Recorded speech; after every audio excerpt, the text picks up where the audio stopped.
and recording on the iPhone. And I'm going to just stand next to you here. So I'm here with artist Paul Madonna in his studio in downtown or South San Francisco. Tell me a little bit about this place. Yeah, so this is Command Central. This is really, I think of the studio as a workshop. Everything has to be in order, and it's about tools. It's about finishing things. I mean, really, inspiration comes from the world.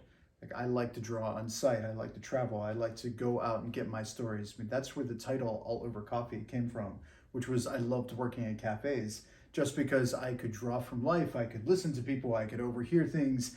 And, you get input. But I come to the studio because everything here is controlled. That's why all my tools are organized, and I come in here to finish work and sort of be by myself and let my brain open up. So I first got introduced to your work through All Over Coffee, as I imagine many people. It was every day in the Chronicle? Well, for the first essentially 2 years, it was 4 days a week, 3 days in a daily and one in the Sunday. And then I really learned a lot. I called that art boot camp because, I'd finish a piece, I'd turn it in at like 2 o'clock to go to print at 4 o'clock and head out to start drawing, finish the next piece, do the same thing the next day. And, get up in the morning and look at how it printed in the newspaper and be like, all right, well, this isn't how I need to adjust it. So after a couple years, I figured out how to edit, and really I wanted to make less pieces. So I went to 1 day a week, and I did that for 10 more years. What I think is so incredible about it is when you're looking at it, being in the Bay Area, you're kind of like, wait, that looks familiar. What street is that on? Yeah. And you're trying to kind of almost like figure out, and then also how you added text into, what first got you started with adding text with the drawings? Well, interestingly, more than making a drawing or even writing a piece of text, what interested me was the pairing of the two. It was how a line of text and how a drawing interacted that I was most interested in. So All Over Coffee really began as an experiment. I went out and I did all these drawings. I did, I think, about 12 drawings to start. And I had this long form story that I was writing, and there was like a subplot I was trying to shove in, and I realized that plot doesn't work at all. So I pulled it out, and I did what I called the David Bowie method, which is I cut up every sentence, I printed it out, and I laid all these drawings out on my table, and I put one sentence with one drawing, and then sort of step back and look at it, and then I'd move it to another drawing and realize that it had a completely different power. And then I'd put 3 drawings in a row and put 3 sentences. And how does that work? Where you start to create these relationships. And I realized that all these wonderful sort of feelings and emotions and sort of juxtapositions were happening that I couldn't have preconceived.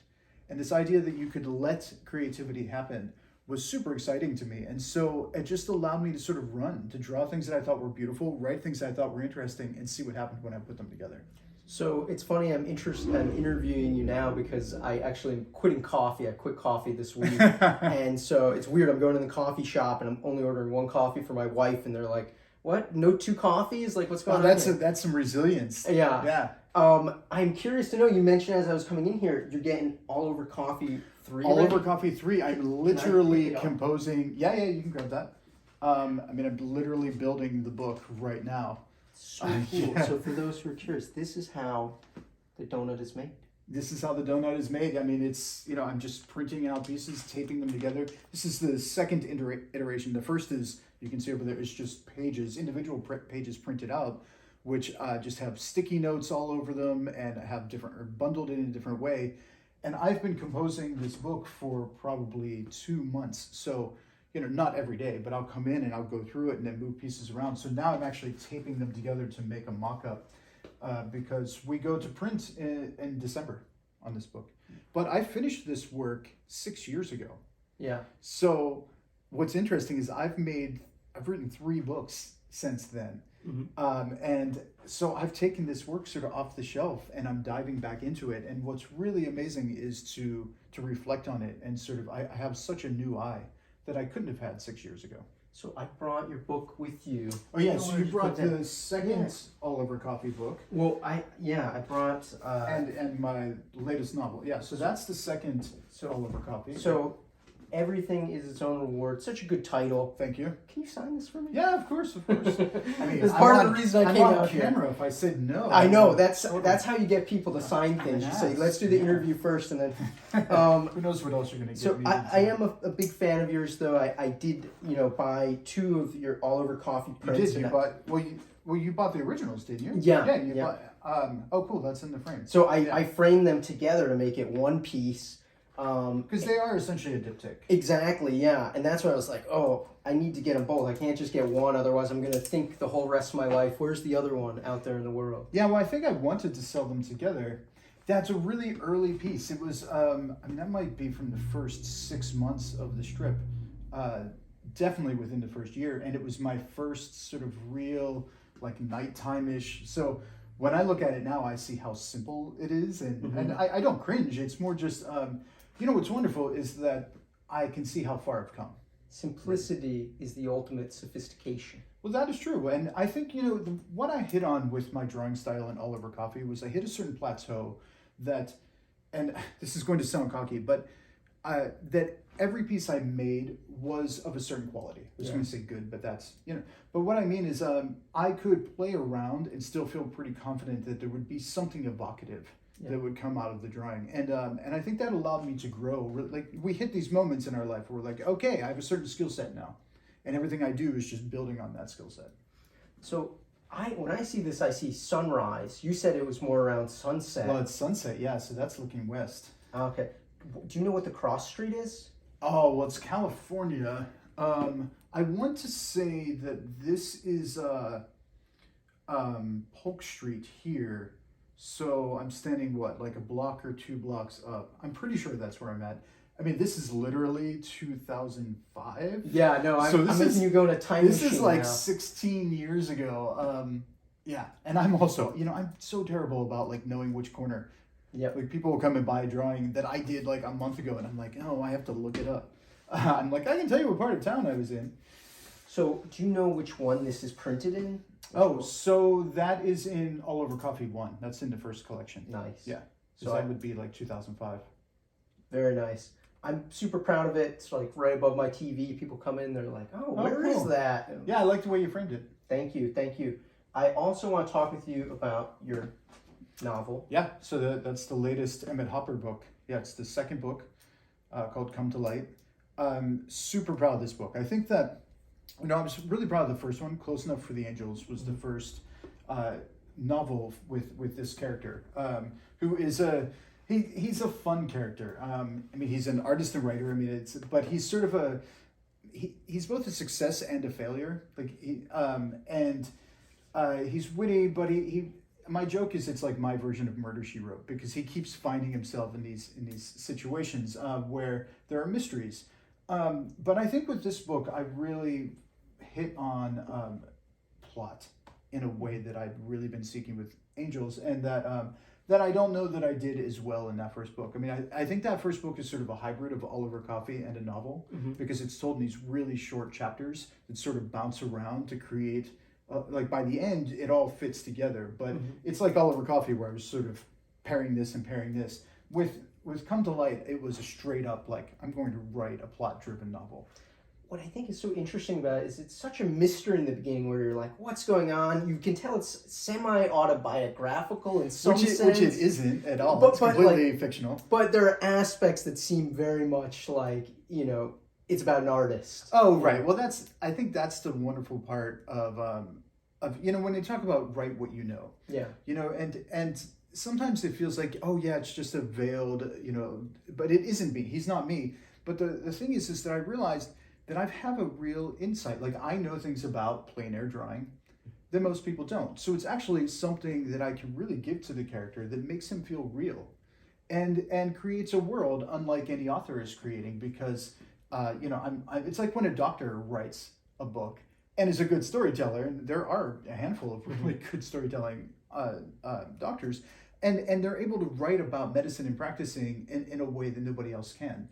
And that, I think that, and even in fiction, that's what we're looking for. We're looking to feel that there's a kernel of truth in there, or that it's a metaphor that somebody really understands. What I love is it also starts out in Thailand. My wife is Right. from Thailand, Oh, so I was okay. immediately just kind of like drawn in. You broke it into 3 different Yeah, I did books. 3 volumes. So I'm going to ask you, can you sign all 3 of them? Yeah, of course. And before I sign them, I want to tell you, I did that for 2 reasons. Yeah, One, yeah. each volume has a different set of drawings in Ah. and a different style of drawings. So that was really fun to do here because the drawings take place as the story is going along. So these aren't your classic, like, oh, you turn one page and it says, there's a couple sitting at a cafe in Paris having a romantic dinner, and you turn the page and there's the Eiffel Tower, a glass of champagne, and it's sunset, right? That to me is redundant because the text already told us that, so why do we want to see a picture of it? Here, the drawings we're seeing are what Emmett are making, the drawings that Emmett is making as he's traveling along. So one of the things I was able to do with this book is I went and traveled and made these drawings as I was writing, but I knew the story I was telling, so I changed the drawings given the situation that he would be in the story. So when he's in really stressful situations and things start to break down, his drawings start to break down, and they get really sketchy. And then he sort of, when he gets settled and putting things back together, he does these finished drawings. Also, the entire second volume is drawings of sculptures made by a local artist, Diane Hoffman. So I went to her and I said, there's going to be a character in the book who makes sculptures, and here's his basic situation. And actually, Diane and I worked together this is a really cool one. Yeah. This is beautiful, I think. And so she helped me sort of sculpt who this character was. She made the work, and then I drew it. So in this section, in this volume, Emmett is in this place where he's drawing these objects. So it was a way to sort of step out of myself, and it's providing a reader with something really different. We never talk about any of the specific sculptures, but we know that they're there in the villa, and really what we're learning is the story of the person who made them. So then we begin to understand them, and then we understand why he made them. So then the second reason that I wanted it to be 3 volumes was the first book was such a tome. Close Enough for the Angels was huge. It was one of those books like even reading it home in bed, it just feels like a lot. And I'm the type of reader that I want to throw a book in my bag and take it with me everywhere I go. Standing in line at the post office for 5 minutes, I'm going to read a chapter. And these are such travel story, he's traveling everywhere, and I'm like, I want people to be able to throw this book in their bag, right? So I want it to be portable, and then it was just fun to design 3 separate books. What I think really draws me to it is the drawings, though, because normally I'm like an audiobook guy, and I listen while I drive and this and that. But with this, I was like, I need to buy these because I need to see the drawing to really understand.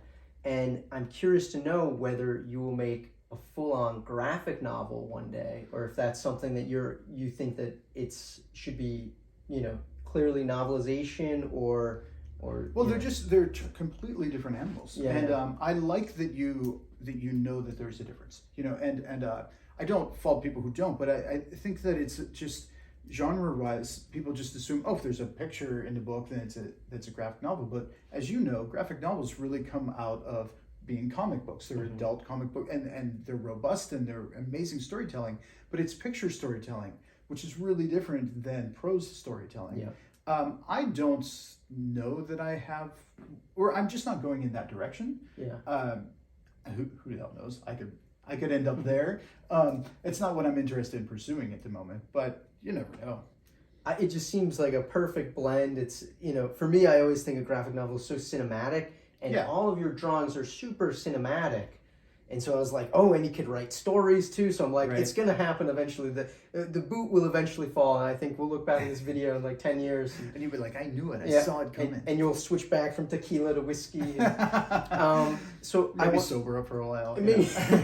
I want to talk a little bit about the studio, because when I first imagined a studio, I imagined you'd have one surface to draw on, and you have many different surfaces that have different things going on. So can we kind of go around the room? I'm a surface fanatic. Yeah. I mean, everything is a surface. There's probably more square footage just in the surface than, there definitely is, than there is just in the space. Also, this table, which, there's stuff on it so we can't do it, but this table moves up and down. Also, I designed this table, which also moves up and down, so that it allows me to stand and work, or I can lower it, and it allows me to make almost 8-foot drawings Mm. underneath this table. Mm-hmm. And so what I do is, I mean, I have a drawing table in here right now, but you can see that there are this whole wall is full of drawing boards.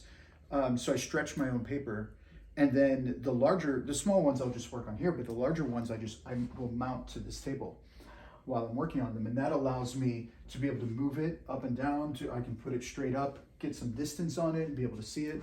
So another thing too is that everything can move in a studio. Mm-hmm. Like the studio didn't look this way 6 weeks ago. Yeah. And it didn't look the way it did 6 weeks before that. I'm always tinkering with it. And some of it is dependent on the project that I'm working on. Mm-hmm. Because I just finished a huge 40-foot mural for SFO. Yeah. And that installs next week. It's exciting. Congratulations. Thank you. Yeah, it's a feather in my cap. I've been wanting to do Mm-hmm. a big piece for the Art Commission and for SFO for a long time. The originals for that, I made 6 drawings at 5 feet. So, and at one point I had all of those drawings. I was working on them all at once. So that's 30 feet of drawing on 6 different boards. But they all interconnect. So I had to be aware of them. So, I set up the studio so I could have those boards in my visual, at all times. So, if you notice, pretty much everything's on wheels as well. Yeah. So that allows this space to open up or condense depending on what I'm working on as well. You also mentioned earlier when I first came in about the lighting. Can you tell me a little bit about lighting? Yeah, so it's funny because I get amazing, not today because it's a great day, but otherwise I get amazing afternoon light in here, but I'll often close the curtains because I like to control the lighting. When I'm out in the world, my drawings are all about the light. It's a scouting early in the morning or late in the afternoon, especially a couple of days ago, we had beautiful sunsets or something like this, right? Like the piece you own, there's that sense of light hitting these windows. Like that's what I think makes, this is a printout, but the sense of light. It's funny, I almost see this one as sunset and this one as sunrise, I mean, it's like, it's a film. I have, but again, it's the difference of being out in the world and being inspired and coming back to the studio where everything is controlled, because I want to be able to look at the drawing the same way at 10 a.m. as I do at 4 p.m. as I do at 10 p.m. So the lights they all have natural sunlight bulbs in it, so that when I'm looking at the piece, it's resonating in ways if I were standing out in the world. Mm-hmm. I also noticed you have a skeleton. I do, and it's actually a real skeleton, which is hard to find, and it's like, I can't remember, something like 60 years old. Does it ever move? It does not move, although he's falling apart, and I need to put him back together. A friend of mine who he'll remain nameless for the sake of legality. Yeah. Apparently, the story is that when he was in college, his roommate stole it from an art department. Oh, okay. And it's been in his I thought you were going to say storage. from the morgue at first. Right. I mean, it's been in his storage for literally decades. And finally, I was like, dude, it's just in your storage. Let me use it. So I just got him recently. Got to clean him up and put him back together. Have you named him? No, I haven't named him. I've just been referring to him as Mr. Bones. But that's Bones, pretty uncreative. Yeah. But what's cool is I draw from life, and I started studying figure drawing when I was 15. I was doing pre-college classes while I was in high school, so I really got introduced to that form of education early on, and I have worked from fake skeletons. And what's interesting is even if they're created from molds, they've been poured so many times. It's hard to you can't really tell texture or the features, and so I've been in search of a real skeleton for a long time, because you can go up and see the porousness of the bones, and all those shapes are natural shapes, right? They have a crispness to them that fake skeletons don't, and it's that sort of stuff that I really respond to. I mean, even in my drawings we talk about simplicity, but texture. I love texture. Mm-hmm. There's a drawing right there. Drawing those rocks into bricks. Yeah. I didn't have to I love the composition of it, but I really enjoy drawing those. The reflections on that window. Or even the holes. Force. Yeah, that's the stuff that really turns me on, because I can create texture with marks, and figuring out what type of mark making to do to indicate that for the eye and the brain is really, really fun for me. So, we might think of the skeleton as, drawing the form and understand the way the anatomy works, but I'm also thinking about it as, really like how is that edge shaped, and where is it sort of brittle, and you know, where are the bones rubbing against each other. In addition to SFO, who are some of your biggest people who have commissioned work? Well, rather than name individuals, because I'm not sure I want to. That just seems weird. I mean, Google, Starbucks, locally Talkalicious.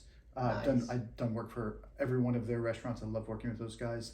Yeah, SFO, Anchor Steam. But it's funny that I'm listening to them, but because I'm not a commercial artist. Yeah. Like I rarely take commercial work. So it's really when somebody will call me up and say, we have a really specific project, we think you will be perfect for it. That's the way things work best for me, because then they already want my style. They want my eye. And they want me to sort of solve their problem the way that I solve problems. And that's what's most interesting to me. Like I love doing site-specific work, because like I did a 65-foot mural for Starbucks in West Portal. And I think it's on 4 walls, because they have like a 5-wall space. And it started 10 feet above from the floor. So it's a really interesting 65 feet, 10 feet above. How do you engage viewers?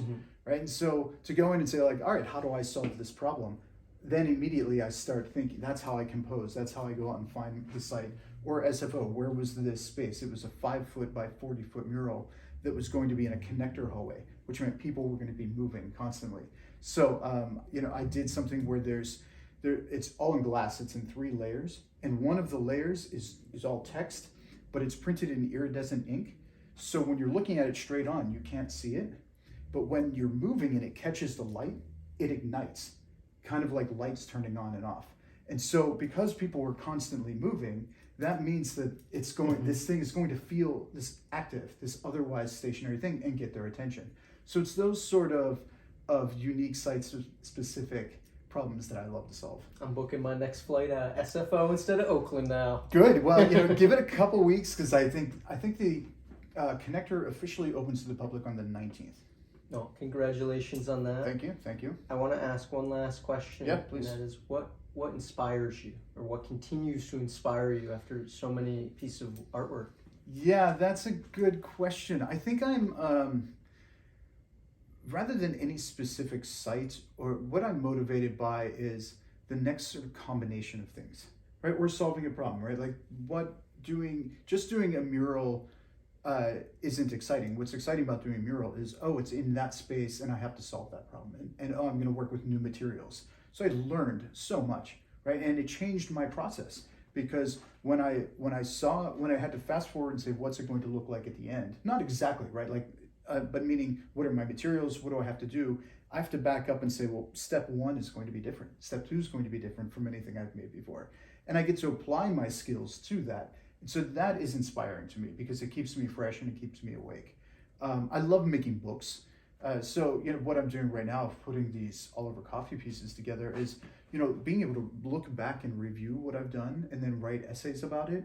And that really makes me think about what I was thinking about, whether those things were successful or not, whether I was pretentious or full of shit, right? Like, or what are the things that are really surprising? I'm like, wow, I didn't realize it at the time, but I made some big leaps there, and that led to this. And so it's sort of this continuum, right? It's the life's work idea, that I get these ideas, I change it, I iterate, I keep changing, and then to look back and be like, this book is going to be much different than the last one, and that one was different than the one before. Just like looking at this compared to Angels, and I'm working on the 3rd Emmett book right now, which comes out in 2023.